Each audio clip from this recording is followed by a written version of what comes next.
आज आ गए हैं हम एक छोटी सी शॉर्ट वीडियो के साथ जिसमें हम लिमिट्स के जो सिर्फ लिमिट्स कंटिन्यूटी और डिफरेंशियबिलिटी नहीं है, ठीक है। लिमिट्स के जो फॉर्मूला है उसको जल्दी से एक बार रिवाइज करने वाले हैं। चलिए स्टार्ट करते हैं, या जो भी कंसेप्ट है इंटरटेनमेंट। सबसे पहले लिमिट्स क्या है? लिमिट जो है वो तो आपको अब लिमिट चैप्टर स्टार्ट करता है। सबसे पहले लिमिट्स हम कैसे निकालते हैं, किस चीज़ की लिमिट्स निकालते हैं? तो लिमिट्स निकालने के लिए हमारे पास 7 इंडिटरमिनेंट फॉर्म्स होती है। 0/0, infinity by infinity, 0 into infinity, 1 की power infinity, 0 to the power 0 and infinity to the power 0। एक इन्फिनिटी माइनस इन्फिनिटी फॉर्म भी आपको यहाँ पे देखने को मिलती है, ठीक है। उसके बाद बेसिक जो होता है लिमिट का कि बेसिकली एट एक्स जो इक्वल्स टू ए है उसके राइट हैंड साइड से जब अप्रोच करते हैं और लेफ्ट हैंड साइड से अप्रोच करते हैं तो हमें कौन सी वैल्यू के वो नियरली एंडिंग मिलता है वो। अब एक और इसमें स्टेटमेंट है कि limit is exact. Limit exact का ये स्टेटमेंट है कि मतलब अगर फॉर एग्जांपल आपने लिमिट लगाई एक्सटेंड्स टू ए और फिर मतलब जो भी आपका लिमिट आ रहा है, जो भी आपने निकाला, मान लो ये जो वैल्यू है ये अगर मैं इसमें बॉक्स लगा देता हूँ, मान लो पहले आपने निकाला और आपका आंसर आया 5, फिर आप बॉक्स लगा रहे हो तो आप इसका आंसर 5 ही लिखोगे। लेकिन अगर मान लो आपने बॉक्स पहले लगा दिया और फिर लिमिट लगाई और मान लो ये जो अंदर वाला पार्ट बन रहा है, अब यहाँ पे लिमिट लगाने के बाद ज़रूरी नहीं है 5 बन रहा हो। मतलब अगर पहले लिमिट नहीं लगाई थी तब 4.999 बन रहा था, मान लो फॉर एग्जांपल, तो उस केस में यहाँ पे जो अपना आंसर आ जाएगा वो 4 आ जाएगा, ना कि 5, ठीक है। ये इस चीज़ में काम आता है, ठीक है।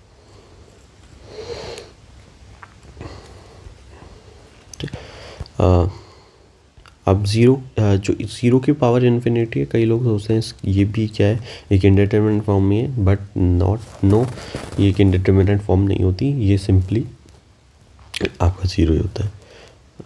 और एट एक्स मतलब अगर एक्स टेंड्स टू ए तो लिमिट यहाँ पे एग्जिस्ट नहीं कर रही, क्योंकि यहाँ पे एट एक्स किसी भी जगह तो left hand limit is equals to right hand limit होनी चाहिए। तो left hand limit is not equals to right hand limit, इसलिए ये एग्जिस्ट नहीं करता, ठीक है। If F of X has graph for at only one side then take one side limit only. तो ठीक है, आपको समझ में आ गया होगा क्या कहना चाह रहा हूँ।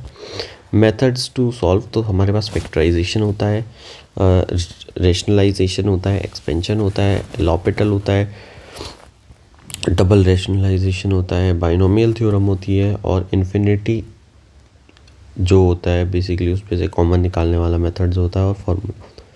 सबसे पहले बाइनोमियल थ्योरम पे आते हैं। मैंने यहाँ पे वो जो रेशनलाइजेशन मेथड है वो मैंने आपको शेयर नहीं किया, बट रेशनलाइजेशन मेथड आपको, क्योंकि सबसे बेसिक मेथड है, आपको सिंपल सी आता है कि रेशनलाइजेशन में आपको सिर्फ उसके फैक्टर्स बनाने होते हैं और जो भी फैक्टर जो कि जिनके कारण ये फॉर्म क्रिएट हो रही है उन्हें काट दीजिए, बस यही होता है रेशनलाइजेशन। और फैक्टराइजेशन भी ऐसा ही कुछ है, सॉरी फैक्टराइजेशन ही बोला मैंने, रैशनलाइजेशन अलग होता है, फैक्टराइजेशन ये था जो मैंने आपको बताया। रैशनलाइजेशन जो होता है कि बेसिकली रूट वाली फॉर्म्स होती है, वो भी मैं आपको लास्ट में थोड़ा सा हिंट बता दूंगा, ठीक है। 1 प्लस एक्स की पावर n, ये बहुत काम की चीज़ है। 1 प्लस एक्स की पावर n जो होता है ना, वो 1 plus n x plus n into n minus 1 into x square by 2। Basically आपने क्या किया, इसको एक्सपेंशन कर दिया। लेकिन वहाँ पे जब हम बाइनोमियल थ्योरम में इसे यूज़ करते थे तब जनरली, वैसे ये भी बताते हैं, लेकिन जनरली हम क्या लिखते थे कि n is basically n positive integer, ठीक है। बट यहाँ पे हम कुछ भी यूज़ कर सकते हैं n की वैल्यू, तो दैट इज स्टैंडर्ड फार्मूलाज है कुछ, जैसे limit x tends to a x की पावर n माइनस ए की power n upon x minus a, that is equals to क्या होगा, n इंटू ए की पावर n माइनस 1। प्रूफ के लिए लॉपिटल लगा लीजिए, ठीक है। लॉपिटल क्या होता है वो भी आपको पता होगा कि बेसिकली कि left hand limit is equals to right hand limit. अगर मान लो इन्फिनिटी बाई इन्फिनिटी या 0/0 फॉर्म क्रिएट हो रही है तो लिमिट एक्स जो एफ डैश ऑफ एक्स है upon g dash of x, वो f double dash of x, मतलब अगर ये मान लो ये 0/0 बन रहा है तो फिर क्या करना है आपको, इसको डिफरेंशिएट कर देना है ऊपर वाले को और नीचे वाले को, तो जो भी आंसर है वो। उसके बाद सैंडविच थ्योरम आती है। सैंडविच थ्योरम में सिंपली कि अगर एफ ऑफ एक्स और जी ऑफ एक्स और एच ऑफ एक्स, मान लो आपने एफ ऑफ एक्स एक कोई इंटरवल है ए से बी जहाँ पे ये कंडीशन फॉलो हो रही है जो आपको दिख रही है। अगर h of x limit extends to c पे जो है ये डी आंसर दे रहा है, ये भी अगर मैंने इसकी लिमिट एक्सटेंड्स टू सी लगाई तो डी आंसर आ रहा है, तो ये इसकी भी जब मैं लिमिट एक्सटेंड्स टू सी लगाऊंगा तो वो मेरा आंसर डी ही देगा। ठीक है। थ्योरम्स होती है साइन एक्स बाई एक्स 1 होता है ना, इसमें एक्स रेडियन में होना चाहिए। खास बात ये इंपॉर्टेंट ध्यान रखना, अगर साइन एक्स डिग्रीज कर दिया हमने तो वहाँ पे आपको इसको रेडियन में पाई बाय 180 से मल्टीप्लाई, मतलब जो भी है इसको रेडियंस में कन्वर्ट करना पड़ेगा और ऊपर नीचे पाई बाय 180 से मल्टीप्लाई करना पड़ेगा, तो फिर आप तब उसका आंसर दे पाएंगे। ठीक है। अगर लिमिट एक्सटेंड्स टू इन्फिनिटी है तो साइन एक्स बाई एक्स कितना होगा 0। ठीक है। तो कई लोग क्या करते हैं एक्स की मतलब उसके भी इसे भी आंसर 1 लिख देते हैं, बट ऐसा नहीं होता। ठीक है। क्योंकि एक्स साइन एक्स तो ये तो 1 -1 से 1 है और एक्स जो है वो इन्फिनिटी। फिर आता है लिमिट ए की power x -1 upon x that is equals to ln a। Simply ये जो है ये फॉर्म आपको याद रहनी चाहिए। लिमिट एक्सटेंड्स टू 0 ए की पावर एक्स -1 अपॉन एक्स, ए की पावर एक्स -1 अपॉन एक्स। अगर इसको आपको मतलब प्रूव करना है तो प्रूव करने के लिए आप ऐसे कर सकते हो, ए की पावर एक्स को ऐसे लिख लो। कैसे? आप ऐसे लिख लो ई, क्या लिखोगे बताओ, चलो E into x into ln a। अब इसका एक्सपेंशन कर दो, ई की पावर एक्स की जो सीरीज़ है ना उसका एक्सपेंशन कर दो, तो क्या आप लिख लोगे? ठीक है। जब एक्सपेंशन करोगे तो आपकी पहली टर्म तो 1 ही आनी है, वो तो कट जाएगी, उसके बाद वाली अगली टर्म ले लीजिए तो आपका आंसर आ जाएगा। ठीक है। अगर a इज इक्वल्स टू ई हो जाए यहाँ पे तो यहाँ पे वैल्यू आंसर 1 होगा। ऑब्वियसली ln e कितना होता है? 1 होता है।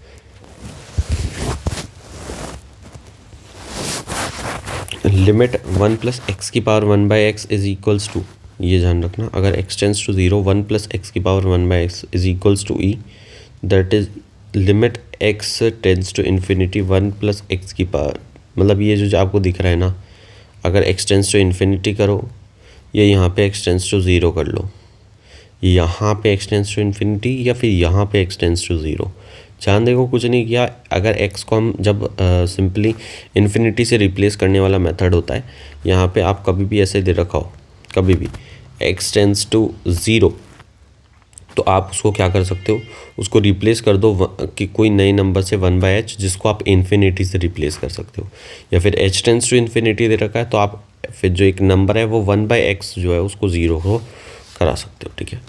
वाइस वर्सा इज डन, मतलब ठीक है। और ये तो ठीक है। लिमिट 1 प्लस एक्स की power n is equals to infinity, अगर n टेंस टू इन्फिनिटी है तो ये तो आपको दिख ही रहा होगा कि अगर 1 से हल्का से भी बड़ा नंबर हो गया और उसने आपको इन्फिनिटी, देखो एक बहुत इंपॉर्टेंट चीज़ है यहाँ पे क्या एक इम्पॉर्टेंट चीज़ है वो मैं आपको बता देता हूँ। सिंपली आप ये समझिए कि अगर 1 प्लस एक्स, मतलब अगर मैंने यहाँ पे इसको मैं ये भी कर सकता था कि भाई एक्स टेंस टू कुछ नहीं समझोगे। ठीक है। देखो अगर इंडिपेंडेंट वेरिएबल है ना 1 एक अगर इंडिपेंडेंट वेरिएबल है, सॉरी एक्स और लिमिट एक्स टेंस टू 0 और n टेंस टू इन्फिनिटी, अगर ये n ना x की टर्म्स में दिया होता ना लाइक 1/x, तब इसका फाइनाइट आंसर आता। लेकिन क्योंकि ये n दे रखा है तो इसका आंसर जो है वो इनफाइनाइट ही आना है, क्योंकि n is not dependent variable of x, इसलिए। ठीक है। अगर यहाँ पे मैं ऐसे लिख देता 1 प्लस एक्स की पावर 1/x, तो ये तो अभी हमने देखा ही है ना, ये तो e के बराबर है, ये तो एक फाइनाइट नंबर है। क्लियर? ओके, आगे चलते हैं। लेकिन ये इन्फिनिटी के बराबर होता है। ठीक है। क्योंकि यहाँ पे n जो है वो x पे डिपेंड नहीं कर रहा है। अगर मैंने 1 माइनस एक्स की पावर n कर दिया तो वो 0 के बराबर हो जाएगा, जबकि अगर मैंने मतलब अगर इसको 1/x लिख दिया, n को x को अगर मैंने 1/n लिख दिया तो यहाँ पे इसकी फाइनाइट वैल्यू आने वाली है, आप निकाल के देख लीजिए। ठीक है। उसके बाद 1 की पावर x, अगर 1 एग्जैक्ट 1 है ना तो 1 की पावर x आप कुछ भी डाल दीजिए, वो 1 ही आना है उसका कोई भी। फिर आगे चलते हैं, जनरल फार्मूला कैसे निकालते हैं, जो अगर 1 की पावर इन्फिनिटी वाली फॉर्म हो तो आप उसका जनरल फार्मूला कैसे निकालेंगे। तो आप कुछ नहीं करना, आपको limit x tends to f of x into phi of x, अगर आपको ऐसे दे रखा है तो ये 1 की पावर इन्फिनिटी वाली फॉर्म में, तो आपको कुछ नहीं करना, e की पावर, कई लोग इसमें e नहीं लगाते, तो e into limit x tends to a f of x minus 1 into phi of x. Clear है, इस वाले में -1 इंटू फाई ऑफ एक्स। ठीक है, आगे चलते हैं। यहाँ पे अगर आपको इस तरह की फॉर्म दे रखी हो तो आपको क्या मतलब, ये प्रूव है इसका बेसिकली कि आप इसको प्रूव कैसे कर सकते हैं ये। ठीक है, इसका प्रूव आप देख लीजिएगा। फिर ln 1 plus x upon x at x tends to 0, ये क्या होता है, 1 होता है। Limit 1 plus x upon x at x tends to 0 that is equals to 1। ठीक है, ये भी 0/0 फॉर्म ही है। एक बार लॉपिटल लगाओ तो उससे आंसर नहीं आ रहा क्या, उससे आंसर आ जाएगा ना एक बार लॉपिटल लगाने से बस। Limit having limit in built, तो इसका मतलब क्या होता है, बेसिकली आपको दो तीन टर्म्स में दे रखा होता है। तो यहाँ पे क्या हो रहा है, यहाँ पे अगर हम देखें तो इसको मैं क्या करता हूँ, इसको एक फंक्शन में क्रिएट करता हूँ। हो सकता है वो फंक्शन मतलब देखो तीन, उसको फिर उस फंक्शन में तोड़ना पड़ता है। जैसे अगर यहाँ पे मैंने, क्योंकि यहाँ पे n जो है वो इंडिपेंडेंट टर्म है और यहाँ पे n को इन्फिनिटी यहाँ पे लिखना तो चाहिए था इसे। एक मिनट मेरे को देख लेने दीजिए। हाँ, यहाँ पे n टेंड टू इन्फिनिटी है, ये x लिख दिया इसने शायद, एक्चुअली यहाँ x नहीं n टेंड टू इन्फिनिटी है। ठीक है, यहाँ पे n टेंड टू इन्फिनिटी है। ठीक है, तो इसके तीन फंक्शंस में हमने डिवाइड किया। अगर x ग्रेटर देन 0 है या फिर इक्वल्स टू 0 है तो आप इसको तीन फंक्शन में डिफाइन करोगे। अगर ये 1 प्लस एक्स की पावर n बन गया तो ये क्या बन जाएगा, इन्फिनिटी बन जाएगा। 1 प्लस एक्स की पावर n, तो फिर उस हिसाब से हमें तीन फंक्शन है, उन तीनों की लिमिट्स लेके यहाँ पे सॉल्व करना पड़ेगा। ठीक है, आगे चलते हैं। यहाँ पे देख लीजिए, ये वाला भी सेम ही ऐसा केस है। अब सीरीज़ एक्सपेंशन, कुछ एक्सपेंशन हम पढ़ लेते हैं। यहाँ पे एक्सपेंशन है a की पावर x का एक्सपेंशन, e की power x ln a 1 plus x ln a upon, मतलब अगर कभी भी आप एक वो a की पावर x का एक्सपेंशन जो मैंने आपको वहाँ पे बताया था वही चीज़ है इसमें भी, तो e की पावर x का एक्सपेंशन लगा दो 1 upon x ln a 1 factorial plus x ln 2 upon 2 factorial and so on. e की पावर x का एक्सपेंशन क्या होता है, 1 plus x upon 1 factorial, x square upon 2 factorial, x cube upon 3 factorial.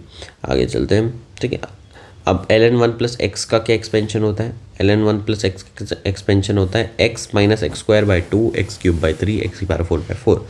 Sine x का expansion क्या होता है, x minus x square by 3 factorial, x की पावर 5/5 फैक्टोरियल माइनस एक्स की पावर 7/7 फैक्टोरियल। 10x का माइनस एक्स, देखो 10 का minus से शुरू होता है, आप दो ही टर्म्स इसकी लर्न कर लें तो आपको कहाँ फ़ायदा मिल जाएगा। एक minus x plus x cube by 3 plus 2/15 x की पावर 5, कॉस एक्स का 1 माइनस एक्स स्क्वायर। देखो आपको है ना, सबसे पहले तो कई लोगों को यही नहीं याद रहता है ये स्टार्ट किससे हो रहा है, तो आप ये ध्यान रखिए। जैसे इसका तो स्टार्ट किससे हो रहा है, 1 से, इसका स्टार्ट हो रहा है 1 से, इसका स्टार्ट हो रहा है x से, इसका 1 से स्टार्ट हो रहा है कॉस का।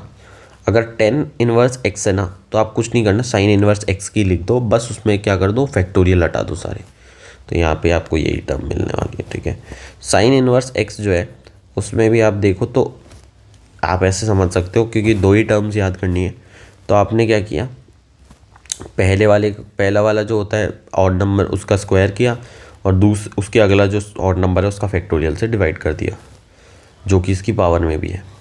ठीक है, मतलब यू कैन डू दिस। अब ये एक मेथड है याद रखने के लिए, बाकी कितनी कॉम्प्लेक्स कंडीशन दे दे आप एक्सपेंशन लगा सकते हो, कोई प्रॉब्लम नहीं है। आगे चलते हैं। ये कुछ स्पेशल लिमिट्स है जो कई बार है ना क्वेश्चंस में आई है, जैसे sine x minus x upon x cube, तो इसका याद ही रख लिए, -1/6 होती है इसकी limit. 10x minus x upon x cube, इसकी 1/3 होती है। और e की power x minus x minus 1 upon x square, that is equals to 1/2। ये कैसे आती है, ये अगर आप निकालोगे तो ये एक्सपेंशन से आ जाती है। तो ये इंपॉर्टेंट लिमिट है। इसका एक डायरेक्ट क्वेश्चन है ना आपको शायद जेईई मेंस में देखने को मिलेगा, बट वहाँ पे क्या है, उन्होंने क्या किया, उन्होंने क्वाड्रेटिक लिख रखी है। खास बात उन्होंने क्वाड्रेटिक लिख रखी है, तो उससे ऐसे आंसर तो नहीं आएगा आपका डायरेक्ट, तो आपको उसमें थोड़ी सी मेहनत करनी पड़ेगी।